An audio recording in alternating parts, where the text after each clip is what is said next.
Assalamualaikum warahmatullahi wabarakatuh. Di sini saya akan memperkenalkan diri saya terlebih dahulu. Dengan saya sendiri, Holidina Putri dengan NIM 2010408003, dengan Mbak Nur Aini dengan NIM 2010408002. Di sini saya akan mempresentasikan terkait judul artikel yang telah kami kerjakan dengan judul mengajarkan sholat pada anak usia MI atau SD. Ya, saya akan membahas pertama tentang pendahuluan. Pengertian sholat. Sholat adalah salah satu ibadah yang wajib dilaksanakan pada segenap kaum muslimin dengan perintah Allah Subhanahu wa Ta'ala yang disampaikan pada Muhammad SAW melalui malaikat Jibril. Perintah sholat diberikan pribadi oleh Allah. Nabi Muhammad SAW menerima perintah untuk sholat waktu melaksanakan mi'raj. Sholat harus dikerjakan baik sendirian maupun berjamaah.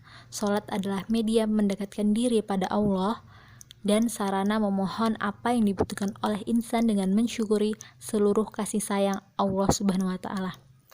Amalan yang pertama kali dihisab pada hari kiamat yaitu ibadah sholat. Sebesar-besar ibadah seseorang hamba adalah ibadah sholat jika dibandingkan dengan ritual ibadah yang dibawa para nabi atau rasul sebelumnya, maka ibadah sholatlah yang paling sempurna. Karena itu, perintah sholat merupakan perintah yang paling istimewa untuk dilaksanakan oleh umat Islam dan wajib diajarkan ke anak cucu kita. Melihat pentingnya ibadah sholat dilaksanakan dan betapa besar konsekuensinya yang harus diterima oleh seseorang apabila meninggalkannya, maka dapat dikatakan bahwa ibadah sholat sangat perlu dibina pada anak sejak masih kecil. Suatu hari ketika mereka beranjak dewasa, tidak merasa canggung untuk mengerjakan ibadah sholat dan lebih semangat untuk selalu menjaganya, bukan sebagai kewajiban tetapi sebagai kebutuhan manusia kepada Tuhannya. Oleh karena itu, kita perlu mengajarkan pada diri seorang anak. Dalam mengajarkannya perlu pengalaman dan kebiasaan yang ditanamkan sejak kecil oleh orang tua, dimulai dari kebiasaan hidup dan ditiru yang dapat mendapat latihan-latihan untuk itu dengan bimbingan orang tuanya. Selanjutnya pada tinjauan pustaka. Yang pertama ada kemampuan sholat pada anak, yang kedua ada tuntunan gerakan sholat. Yang pertama, saya akan membahas kemampuan sholat pada anak. Kemampuan adalah kesanggupan, kecakapan, kekuatan kita berusaha dengan diri sendiri. Kemampuan merupakan kapasitas seseorang individu untuk melakukan tugas beragama dalam suatu pekerjaan. Kemampuan merupakan penilaian terkini atas apa yang dilakukan seseorang. Sholat adalah ibadah dalam bentuk perkataan dan perbuatan tertentu dengan menghadirkan hati secara ikhlas dan khusyuk, dimulai dengan takbiratul ihram dan diakhiri dengan salam menurut syarat-syarat dan rukun syarat. Yang kedua, dalam tinjauan pustaka ada tuntunan gerakan sholat. Yang pertama, berdiri tegak menghadap kiblat dengan disertai niat ikhlas karena Allah. Yang kedua, mengangkat kedua tangan atau takbiratul ihram sambil mengucapkan Allahu Akbar. Ibu jari didekatkan pada daun telinga, telapak tangan dihadapkan ke arah kiblat, jari-jari tangan digenggamkan tapi juga jangan direnggangkan hingga kedua tangan sejajar dengan pundak. Yang ketiga, setelah takbiratul ihram dilanjutkan dengan bardekap, yaitu meletakkan telapak tangan pada punggung telapak tangan kiri di atas dada. Yang keempat, membaca doa iftitah atau tawazuh. Yang kelima, membaca al-tawud, al-basmalah, dan al-fatihah. Yang keenam, membaca salah satu surat dari Al-Quran, contohnya seperti surat Al-Ikhlas atau yang lainnya. Yang ketujuh, ruku. Yang kedelapan, iktidal. Yang kesembilan, sujud. Yang kesepuluh, duduk di antara dua sujud. Kemudian yang ke-11, sujud lagi atau sujud yang kedua dengan mengucapkan Allahu Akbar serta membaca zikir yang telah diajarkan oleh Nabi SAW. Yang ke-12, berdiri kembali dengan mengucapkan Allahu Akbar. Rakaat yang kedua ini caranya seperti dalam rakaat yang pertama, hanya saja tanpa membaca doa iftitah, langsung membaca surat Al-Fatihah dan dilanjutkan dengan membaca surat atau ayat lain dalam Al-Quran. Yang ke-13, dalam rakaat yang kedua setelah melakukan sujud yang kedua, kemudian bangkit untuk duduk tahiyat awal atau tasyahud awal. Caranya adalah duduk di atas kaki kiri dan menegakkan telapak kaki kanan dengan menghadapkan ujung-ujung jari ke arah kiblat. Yang ke-14, tahiyat akhir. Yang ke-15 adalah salam. Faktor-faktor yang mempengaruhi belajar anak tentang sholat yaitu ada faktor internal, faktor eksternal dalam belajar. Faktor internal berisi tentang faktor jasmania, faktor kelelahan, faktor psikologis. Faktor eksternal berisi tentang faktor keluarga, faktor sekolah, faktor masyarakat. Pada metode penelitian, jenis penelitian yang digunakan dalam menyusun artikel kami ini adalah studi kepustakaan. Studi kepustakaan adalah segala usaha yang dilakukan oleh peneliti untuk menghimpun suatu informasi yang relevan dengan topik suatu permasalahan yang sedang diteliti. Informasi yang tertera dapat diambil pada buku, pada laporan penelitian, karangan ilmiah, dan juga sumber-sumber baik tercetak maupun tidak.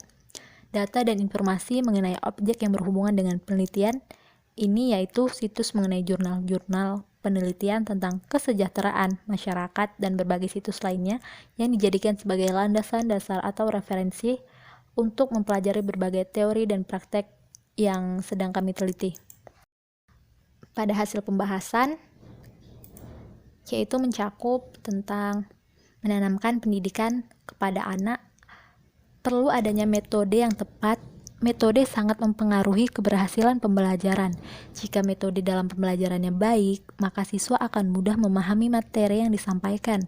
Untuk mencapai tujuan yang telah ditetapkan, metode sangat penting. Tanpa adanya metode, suatu materi tidak dapat tersampaikan dengan baik. Untuk mencapai tujuan dari pendidikan, metode juga harus didukung komponen yang lain agar materi serta tujuan pembelajaran tercapai dengan baik. Pentingnya pengetahuan sholat pada anak usia MI merupakan fondasi dari agama dan kepribadiannya. Maka memahami karakteristiknya anak menjadi sangat penting bagi orang tua dan guru untuk membantu anak dalam proses perkembangannya jika menginginkan generasi yang mampu mengembangkan diri secara optimal. Dalam mengajarkan pengetahuan sholat pada anak, perlu metode yang disesuaikan dengan karakteristik anak. Penggunaan metode yang tepat dan sesuai dengan karakter anak akan dapat membantu kemampuan anak secara optimal. Cara mengajarkan sholat pada anak usia MI yaitu yang pertama ada pembiasaan, keteladanan, dan yang ketiga ada nasihat, yang keempat ada perhatian dan pemantauan, yang kelima ada hukuman. Yang pertama itu pembiasaan. Dalam mengerjakan sholat pada metode pembiasaan ini, keluarga yang menjadi faktor utama dalam melakukannya. Dengan memberi contoh dengan sholat bersama atau jamaah, maka anak bisa meniru gerakan gurunya. Dengan contoh tersebut, maka anak itu bisa melihat dan mempraktikkan langsung. Sementara peran orang tua dalam metode pembiasaan ini yaitu membiasakan anaknya dalam mengerjakan sholat. Misalnya jika ibunya sedang sholat, ibu sebagai orang tua yang sedang di rumah mengajak anak perempuannya untuk melaksanakan sholat. Sementara jika anaknya laki-laki dapat mengikuti ayahnya sholat di masjid. Dengan metode pembiasaan ini dilakukan secara teratur dan berkesinambungan untuk melatih anak agar memiliki kebiasaan sholat. Ya, yang kedua ada keteladanan. Metode keteladanan merupakan metode yang efektif untuk diterapkan kepada siswa MI karena dengan adanya keteladanan akan mempengaruhi anak pada kebiasaan, tingkah lakunya, dan sikapnya. Salah satu sifat dari anak usia MI adalah meniru. Anak cenderung meniru apa yang dilihatnya. Jika anak melihat gurunya maupun orang tuanya rajin melaksanakan ibadah, maka otomatis anak pun akan meniru yang dilakukan oleh guru maupun orang tuanya. Next, tentang nasihat. Metode nasihat ini merupakan cara yang mudah dilakukan oleh guru maupun orang tua. Di dalam jiwa manusia terdapat pembawaan untuk terpengaruhi oleh kata-kata yang didengarnya. Guru harus memberikan nasihat yang baik, yang sesuai dengan perkembangan jiwa anak. Guru dapat menasihati siswa agar mereka rajin beribadah dan mau melaksanakan sholat. Dalam menasihati, siswa guru harus menggunakan kata-kata yang bagus didengar oleh anak sehingga apa yang didengar oleh anak tersebut masuk ke dalam jiwa seorang anak dan anak tergerak untuk mengamalkannya. Perhatian dan pemantauan. Perhatian dan pemantauan dalam mengajarkan sholat kepada anak.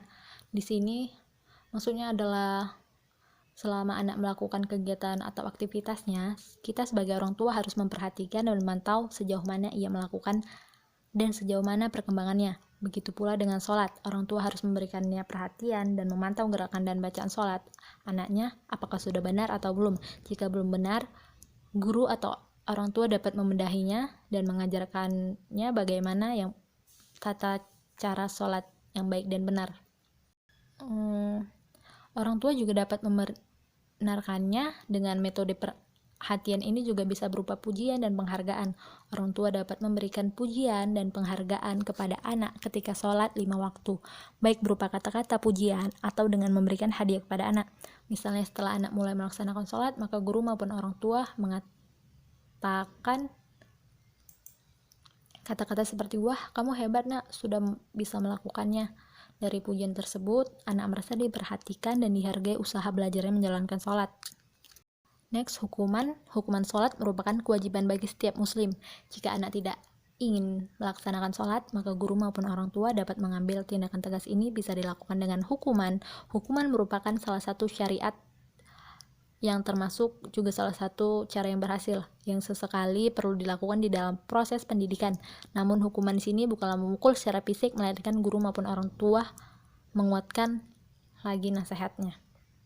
Faktor-faktor yang menjadi penghambat dalam mengerjakan sholat pada anak yaitu permainan game online, lingkungan sekitar, dan dari diri anak.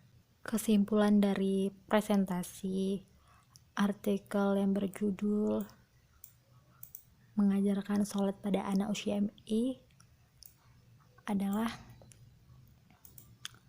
berdasarkan penyajian dan analisis yang telah dijelaskan pada artikel ini, metode yang dipakai oleh keluarga guru dalam mendidik sholat putra-putrinya adalah sebagai berikut tentang yang pertama, metode keteladanan, yang kedua, pembiasaan, yang ketiga, nasihat, yang keempat, perhatian dan pemantauan, serta hukuman.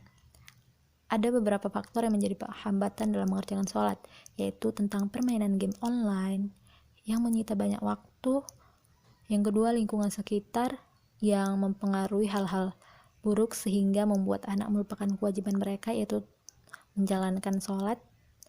Yang ketiga, dari diri anak yang tentunya memiliki ada rasa bosan, jenuh, dan lelah. Demikianlah hasil presentasi saya akhiri. Wassalamualaikum warahmatullahi wabarakatuh.